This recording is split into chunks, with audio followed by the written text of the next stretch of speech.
El Shaddai, which is also the title of an Amy Grant song that I grew up listening to.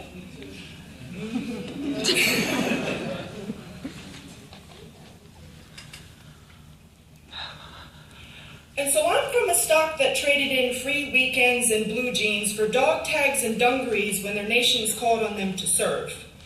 I'm from yes ma'am and no sir, from go here and do this. I'm from ships built like floating cities, 2 world wars, Korea, Vietnam, Desert Storm, 6 tours of Afghanistan, blue star windows, gold star windows. Dreading late night phone calls and knocks on the door when you're not expecting company. Preparing to give your all and never asking for anything in return. I'm from a mother that raised 2 children by herself.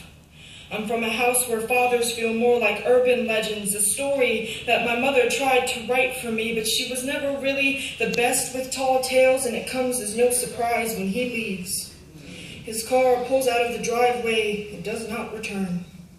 The empty seat at the dining room table has vacancy for exactly 1 week, before my brothers and I fill it with our best, worst art class paintings and Play-Doh models of snowmen and hot dogs. Mom likes the snowmen, not so much the hot dogs. We pretend we do not hear her crying down the hall when she thinks we are asleep. I'm from a mother who signs the divorce papers and cooks breakfast in the morning like her stomach hasn't shrunk to the size of his fist, like food doesn't burn going down when she swallows the bile of what her life has turned into. I'm from a mother who does no harm, but takes nobody's shit. Not in custody court battles or the death threats he leaves on our answering machine. My mother loads the pistol next to her bed and prays almost as much as she weeps.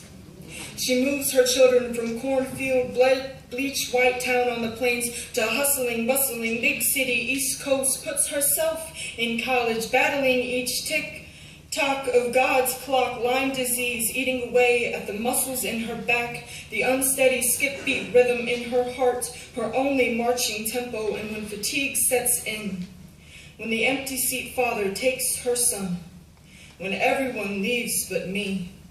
She stands like Moses at the shore of the Red Sea, uncertain in her own abilities, the earth quivering beneath her 2 feet with the rumbling of the persecutors' chariots racing up to her back.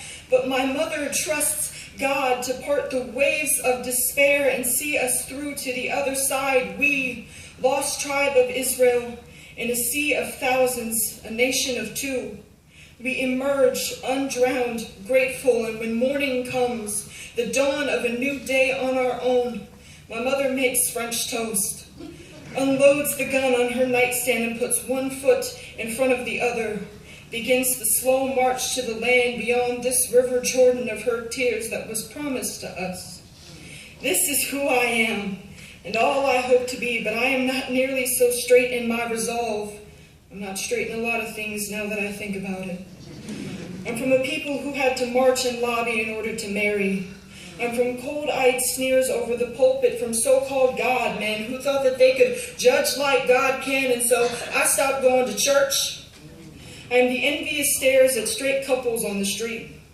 I am the bullseye in the center of a target, and my countrymen use the cross around my neck for the arrow in my back. But I know a girl who smiles like sunrise, and when I walk beside, I thank God for the pioneers that battled jeers and mobs that did not understand that you can't choose love. I'm from a girl stabbed twice in the chest on a street corner in Newark, New Jersey. I'm from a boy shot in the back of the head by a classmate in a computer lab. I'm from the sacrificial circle their bones made on the tiled floor of the Supreme Court so I could be with this girl. But it's sacrifices that God never asked for, sacrifices he never wanted. The blood of humanity is spilled in the streets and called divine justice. But if you think that murder and bigotry are holy, then you must not really know God. I know God. I know God stood at the gates of paradise, collecting in his arms the victims of his children's crimes. I know he broke. I know he cried. like each tear could bring back a life lost, a life he had made, planned meticulously, carefully, every last detail, each strand of hair, each tooth, an artist and his best work, now despised and victimized and gone. I'm from God. His plan ever perfect down to the last freckle on my face, the chip in my tooth, a blueprint for greatness, me, big lady. It is in the wee morning hours when I cannot sleep that God and I refamiliarize ourselves with each other, my one-way conversations with the only man that has ever truly loved me, him quelling the fear inside of me, my anxiety about life and death and love and loss and the future and my past. I am walking through the tidal wave hallway he made for my mother and I all those years ago. And while my steps are unsteady, while my knees tremble and they shake, I know that I will never fall. And who needs a safety net anyway when I have a God that loves me wholeheartedly? Naysayers and female lover be damned. I'm from El Shaddai, El Elyuna Adonai. Age to age, you're still the same.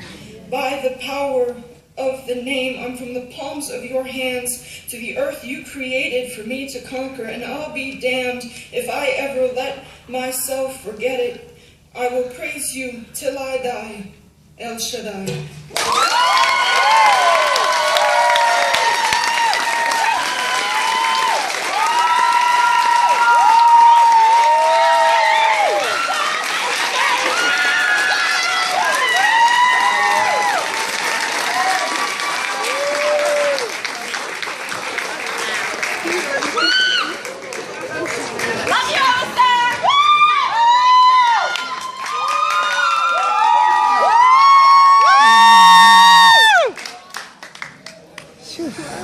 Let's give a big hand for all of our readers.